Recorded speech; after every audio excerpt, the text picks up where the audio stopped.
Welcome to our channel. நம்ம இன்னைக்கு பார்க்க போகிற டிஷ் எல்லாத்துக்கும் ரொம்ப பிடிச்ச ஃபேவரட்டான பன்னீர் பட்டர் மசாலா. வாங்க எப்படி செய்கிறதுன்னு பார்க்கலாம்.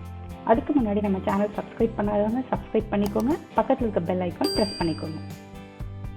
ஃபர்ஸ்ட் ஒரு பேன் வச்சு 1 டேபிள் ஸ்பூன் பட்டர் இல்லைன்னா ஆயில் ஊற்றிக்கோங்க. நான் இங்கே 3 மீடியம் சைஸ் வெங்காயம் ஸ்லைஸ் பண்ணி வச்சுருக்கேன். அதையும் சேர்த்திட்டு ஒரு 3 நிமிஷத்துக்கு நல்லா வதக்கிக்கோங்க.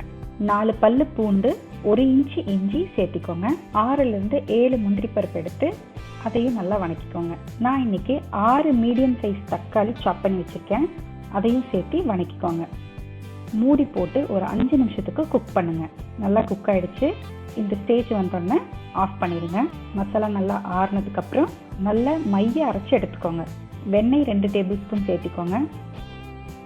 பிரிஞ்சி இலை 2, பட்டை 1 இன்ச்சில் 2 பீஸ் எடுத்துக்கோங்க. கருப்பு ஏலக்காய் 1, அன்னாசி மொக்கு 1 சேர்த்து நல்லா வதக்கிட்டு அரைச்சி வச்ச மசாலாவையும் இதில் சேர்த்திக்கோங்க. மிளகாய்த்தூள் 2 டீஸ்பூன், உப்பு 1 டீஸ்பூன், கரம் மசாலா 1 டீஸ்பூன் போட்டு பச்சை வாசனை போக ஒரு 2 நிமிஷத்துக்கு வதக்குங்க. 1/2 கப் தண்ணீர் சேர்த்து மூடி போட்டு 10லேருந்து 15 நிமிஷத்துக்கு மீடியம் ஃப்ளேமில் வச்சு குக் பண்ணுங்கள். எங்களுக்கு ரொம்ப ஸ்வீட்னஸ் பிடிக்காது, அதனால நான் க்ரீம் ஆட் பண்ணல. உங்களுக்கு ஸ்வீட்னஸ் வேணும்னா நீங்கள் இந்த டைமில் 2 tablespoon fresh cream add பண்ணிக்கோங்க. இந்த அளவுக்கு குக் ஆனதுக்கப்புறம் கட் பண்ணி வச்சுருக்க பன்னீர் துண்டுகளை இதில் சேர்த்திக்கோங்க.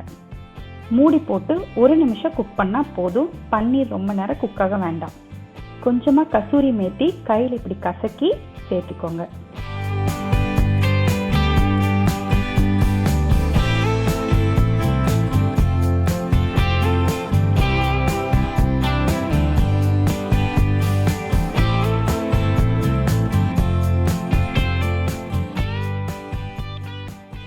ரொம்ப டேஸ்டான பன்னீர் பட்டர் மசாலா ரெடி. இந்த ரெசிபியை கண்டிப்பாக ட்ரை பண்ணி பாருங்கள். ட்ரை பண்ணி பார்த்துட்டு எப்படி இருந்துச்சுன்னு எனக்கு கமெண்ட் பண்ணுங்கள்.